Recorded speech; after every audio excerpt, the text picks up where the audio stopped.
Hi guys, welcome back to the channel. My name is Jason and I am your watch guy today.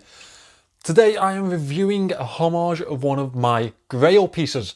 Now I have quite a few Grail pieces, if I'm completely honest with you. I mean, there's so many amazing watches that I would love to own. There's my ultimate Grail, which is the Omega Snoopy. Then there's a few other Grails that I put into sort of categories. Like I have an attainable Grail, which is the Speedmaster Moonwatch Professional. Then I have a more recent Grail, which is the El Primero Chronomaster Sport. Beautiful, beautiful watch. Then there's watches that just kind of fall into the really high price category that you kind of have to call a Grail, because if you buy it, you're probably not going to buy anything else for a good while. Like the Grand Seiko Snowflake. The list goes on. There's so many watches that I would absolutely love to own. In fact, I'd show you my notes in my phone where I keep them all, but I'm recording on my phone, so I can't. But one Grail that stands out from a lot is my Rolex Grail, which is kind of weird that I have a brand Grail. But quite frankly, if all Rolexes cost the exact same money, the entire steel range cost the exact same money, my ultimate Rolex would be the Rolex Milgauss, which I know isn't a popular opinion, but it's just so un-Rolex-like that it's perfect for me. That lightning bolt hand, it just captivated me from the first instance of me looking at one. And I knew that one day I had to have one. But for now, this is the Phylida Milgauss Homage. And it's a fantastic homage to the Milgauss. Obviously, it's nowhere near the quality, but it's nowhere near the price either. So before we turn this camera around, if you would like to pick up this watch after this review or now, I have an affiliate link in the description. I advise you are quick, because Phylida aren't the best at keeping their stock levels high. They usually sell out straight away. So I think there's 3 of each model available. There's a sterile dial, a non-sterile dial. There's a Mingzhu option, a Miyota option, and then there's a blue and a white dial. So there's a few options. I think that's about 24 in stock, because they have 3 of each in stock at the minute. I checked before creating this video. So be quick. Definitely be quick. Hit the description. Affiliate link. Now let's turn this camera around and let's get into this review. So guys, this is the Phylida Milgauss Homage. Very nice white dial version. They also have a blue dial. I'll just insert the picture just there. That's also a very good option. These come with sterile dials or branded dials like this Phylida one. They also come in 2 different types of movements. So you can pick it up with a Miyota 8215, which would cost you £69.40 at the minute. Now, I am personally not the biggest fan of the Miyota 8215. It gets put into a lot of the cheaper Chinese watches, and it's not a great movement. It's just not really that relevant in the modern day, I don't think. The issue that I have with it is the rotor wobble, and the noise of the actual rotor is quite loud. Now, this one has a Mingzhu DG2813 in it, which is a hacking and hand winding movement. It is pretty much a Chinese alternative to the Miyota. So it has the same inherent problems, but this will come in cheaper for you. So this one comes in at £59.10. So £10 cheaper. I would opt for the Chinese option myself, but obviously there is that Japanese option for people that aren't quite sure about them. So let's talk about the size of this watch. This one fits me so well. It's so comfortable on wrist, and that's because of these dimensions. So it is 39mm in diameter here to here. It is 12.9mm thick. Lug to lug we have in a 48.2mm. Very wearable on wrist, even for wrist sizes like my own, which is 6.2 inches. And the lugs are 20mm, so plenty of strap options out there for you. Very easy to find other straps for this one. Probably fit on a lot that you already own. So let's talk about the casing. This is built in 316L stainless steel, as you would probably expect, which is the industry standard at the minute. Fully polished throughout, which means it's an absolute fingerprint magnet, as you can probably tell by now. I find myself, wiping the fingerprints off this way too often, but it is a good level of polishing. I'm actually quite impressed with the finish that Phylida have achieved here. The factory are doing the job well. The bezel is also a high polish and is fixed in place as you would probably expect from this this design. It is a very simple casing, and we have a screw down crown over here to the side. It has a coin edge finish to it, which is nice and easy to grip. First pull is unfortunately a ghost date position. Second pull is the time, as you can see. Poke it back in, and actually it's really easy to screw back in, which isn't always the case with these Chinese watches, but the finishing on this screw down crown is actually quite good. It is unsigned, which is a shame.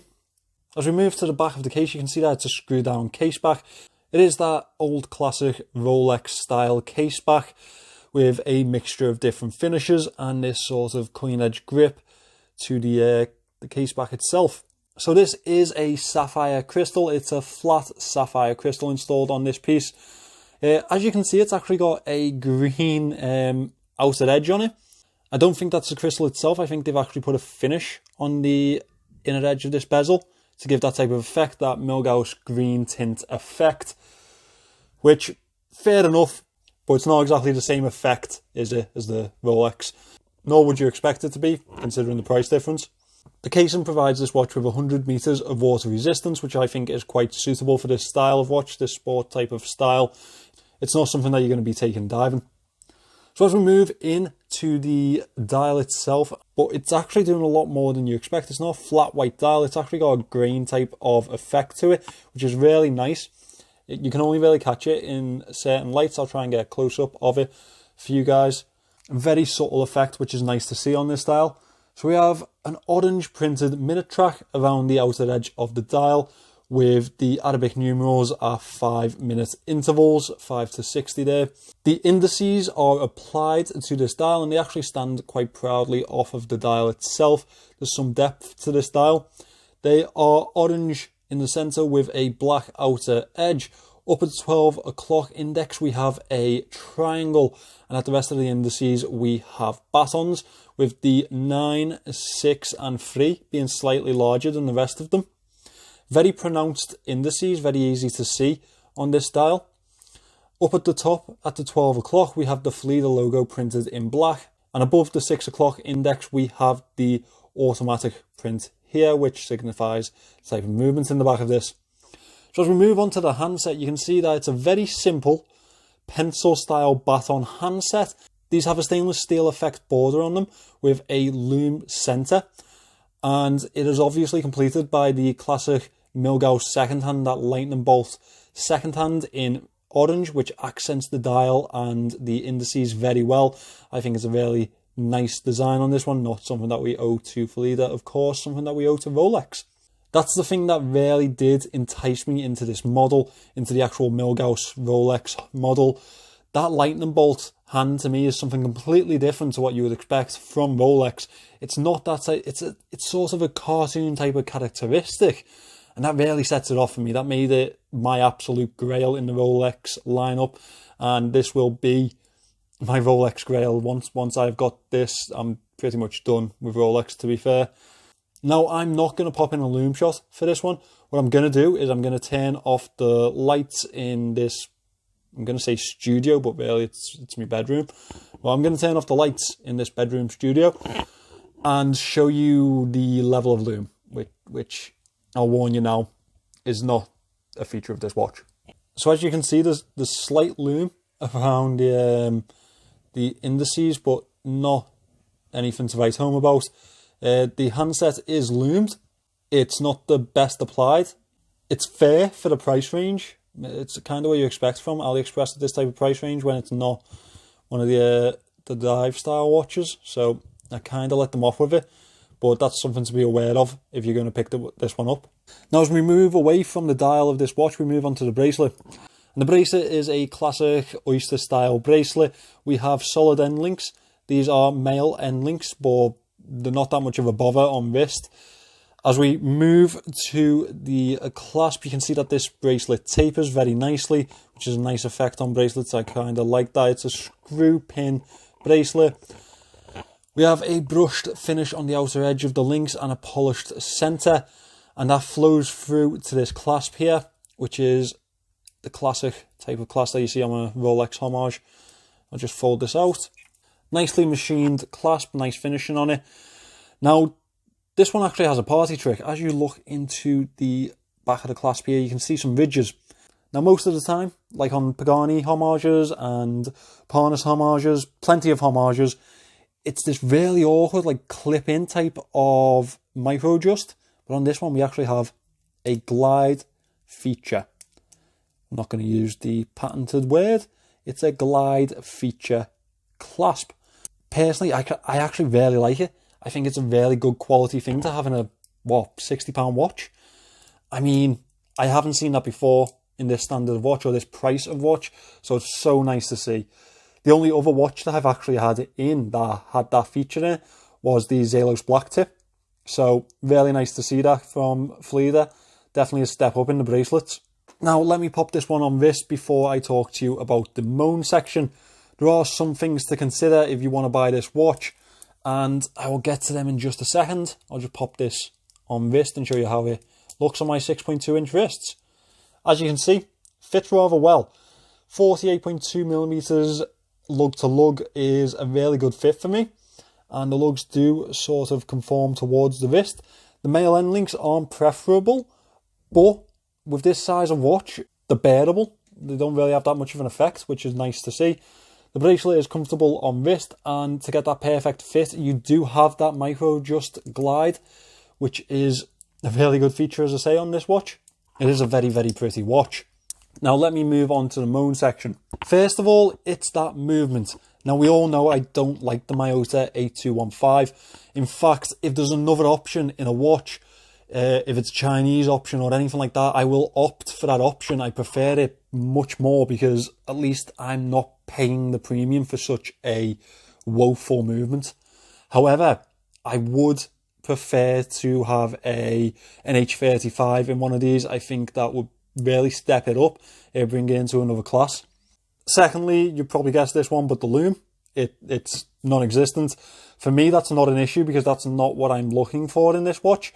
However, for some other people, I believe that may be, so take that into account. Thirdly, it's another issue that I harp on about all the time with Phylida. It's the branding. And I'm not going to mention the name because we all know that they need a new brand name to push their efforts forward to produce something that we can all accept into the market. The branding that I'm talking about is the fact that they don't sign their crowns, they don't sign the back of the casing, and they don't sign the clasp. I just think if you're going to produce a watch, if you're proud of your product, as they should be at this price, I mean, they've done really well for the price that they're asking. They should be branding their products correctly, and I don't believe they are at the moment. I'd like to see signed crowns, I'd like to see a signed clasp, and I understand the case back is the same way that you would find on a Rolex, but, you know, maybe just put something on there. With all that said and done, for the price that you're going to pay for this, if you pick up the Chinese movement, it's under £60. You pick up the Miyota movement, God knows why you would, it's under £70, and I just think that's a bargain for this watch. I think for what it offers and for the quality of homage that it is, I think, yeah, it's definitely a go if you're a fan of the Milgauss. Definitely. So guys, I guess the real question here is, does this fill the need for a Rolex Milgauss in my collection? No. Not even in the slightest, to be honest. It's nice to have a homage to something that I'm obviously building towards. However, it's not going to fill the gap. It's just going to fill the spot until I've achieved that grail. In fact, I think that's how my Rolex series really does need to end, with me picking up the Rolex Grail, that is the Rolex Milgauss, which, by the way, will be back very soon. I'm just selling off some of the old stock, just making sure that everything's gone and we have a budget before I start looking again. I think the real key for Phylida in the future is changing that brand name. I believe a lot of you guys will probably adopt the brand a little bit more if it does change its brand name, so hopefully they get onto that very soon. However, if you would like to pick up this watch, please do use my affiliate link, which is in the description of this video. I'd be very, very grateful. As I say, £59.10 for the Chinese movement, £69.40 for the Miyota. I'd opt for the Chinese movement myself, but it's completely up to you. Thanks for watching this video, guys. Please do subscribe to the channel, and I will see you in the next one.